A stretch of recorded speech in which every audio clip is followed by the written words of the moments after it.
Hi friends welcome to மூன்று முடிச்சு promo. இன்னைக்கு நம்ம மூன்று முடிச்சு சீரியல்ல என்ன விறுவிறுப்பான விஷயம் அப்படின்னு பார்க்கறதுக்கு முன்னாடி நம்ம சேனலை சப்ஸ்கிரைப் பண்ணல அப்படின்னா மறக்காம சப்ஸ்கிரைப் பண்ணிக்கோங்க. இப்போ வாங்க அந்த விறுவிறுப்பான விஷயம் என்ன அப்படின்னு சொல்லிட்டு நம்ம பார்த்துடலாம். இவ்வளோ நாள் நம்ம நந்தினியும் சூர்யாவும் புருஷன் முன்னாடியே வாழவே இல்லை, ஒருத்தருக்கு ஒருத்தர் புரிஞ்சு எந்த ஒரு விஷயத்தையுமே பண்ணதே இல்லை. ஆனா இப்ப நம்ம நந்தினியை மிகப்பெரிய ஒரு கண்டத்துல இருந்து சூர்யா சார் தான் காப்பாத்திருக்காங்க. இதுக்கு மேலதாங்க அவங்க லைஃபே சேஞ்ச் ஆக போகுது. அதுவும் சுந்தரவழியால சேஞ்ச் ஆக போகுதுன்றதுதான் இதுல பெரிய பெரிய விஷயமே. அதுல சுந்தரவல்லி என்ன பண்ண போறாங்க அப்படின்னு சொல்லிட்டு தாங்க இப்ப இந்த வீடியோல நம்ம பார்க்க போறோம். எப்படியும் நம்ம நந்தினியே இந்த வீட்டுக்கு இவ்ளோ சீக்கிரம் சூர்யா கொண்டு வருவாரு அப்படின்னு சொல்லிட்டு யாருமே எதிர்பார்க்கவே இல்ல. அப்படி நீங்க எதிர்பார்த்தீங்க அப்படின்னா நம்ம சூர்யா சாருக்கு 100க்கு எத்தனை மார்க் குடுப்பீங்க அப்படின்னு சொல்லிட்டு மறக்காம கமெண்ட்ல சொல்லிட்டு போங்க. அதுக்கப்புறம் வீட்டுக்குலாம் போனதுமே நம்ம நந்தினி இல்ல இவன் என் வீட்டுக்கு வரவே கூடாது. எந்த காரணத்துக்காகவும் இவன் என் வீட்டுக்கு வரக்கூடாது. இவன் என் வீட்டு மருமகளே கிடையாது அப்படின்னு சொல்லிட்டு பேசவும், அருணாச்சலாவுக்கு கோவம் வந்துடுது. சுந்தரவல்லி தேவையில்லாம பேசாத.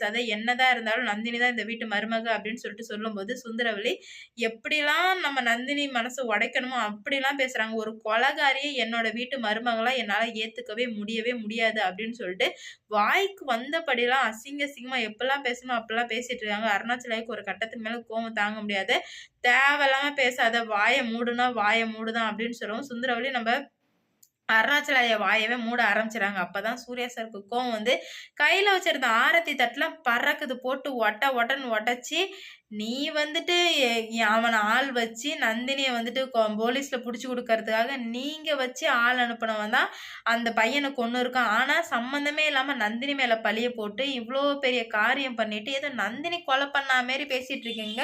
கொலை பண்ணது நந்தினி இல்ல, நீங்க தான்" அப்படின்னு சொல்லவும், அருணாச்சலம் "என்னடா சொல்ற? என்ன ஒளறிக்கிட்டு இருக்க?" அப்படின்னு சொல்லிட்டு கேட்கும்போது, "ஆமாப்பா, எனக்கு எல்லா உண்மையும் தெரிஞ்சிருச்சு. அந்த தோப்புக்காரன் தான் நந்தினி கொலை பண்ணான்னு ஊரெல்லாம் சொல்லுதே. அவன அடிச்சு கீழ தள்ளி விட்டது. ஆனா அவன் நந்தினி அவன தள்ளி விடலப்பா. அந்த தோப்புக்காரன் தான் தள்ளி விட்டான். எனக்கு உண்மை தெரிஞ்சு அவன அடிச்சு வெளு வெளுன்னு வெளுக்கும்போது, அவன் இன்னொரு உண்மையான விஷயம் என்ன சொல்றான் அப்படின்னு பார்த்தீங்கன்னா, இதுக்கும் எனக்கும் எந்த சம்மந்தமும் இல்ல. உங்க அம்மா சுந்தரவல்லி சொல்லி தான் நான் இதெல்லாம் பண்ணேன்" அப்படின்னு சொல்லிட்டு சொல்றான். நான் நம்பவே இல்ல. உடனே கால் ஹிஸ்டரி எல்லாத்தையுமே எடுத்து காட்டுறேன். "இங்க பாரு, உங்க அம்மா என்கிட்ட பேசினது எல்லாத்தையுமே காட்டும்போது தான் எனக்கே தெரியுது.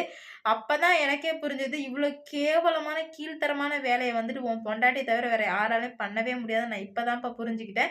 இதுக்கு மேலாச்சும் நீங்க திருந்துங்க டாடி" அப்படின்னு சொல்லிட்டு சொல்லும்போது, அப்பதான் மாதவியும் ஒரு உண்மைய சொல்றாங்க. "ஆமாப்பா, அம்மா கூட இங்கேருந்து நந்தினி போகும்போது அவ போவா. ஆனா ரிட்டர்ன் இந்த வீட்டுக்கு வரமாட்டா" அப்படின்ற மாரி சொல்லியிருந்தாங்க.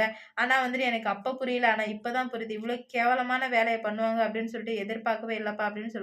அருணாச்சலாவுக்கும் "இதுக்கு மேல உனக்கு இந்த வீட்ல இடமே கிடையாது. வீட்ட விட்டு வெளிய போ" அப்படின்னு சொல்லிட்டு அடிச்சு தொரத்துறாங்க. அதுக்கு மேல சுந்தரவல்லி என்ன பண்ண போறாங்க அப்படின்னு சொல்லிட்டு பொறுத்திருந்து பார்க்கலாம். இந்த வீடியோ பிடிச்சிருந்தா லைக் பண்ணுங்க, ஷேர் பண்ணுங்க, கமெண்ட் பண்ணுங்க. இது போன்ற வீடியோ, சீரியல் அப்டேட் தெரிஞ்சுக்க நம்ம சேனல மறக்காம சப்ஸ்கிரைப் பண்ணிக்கோங்க.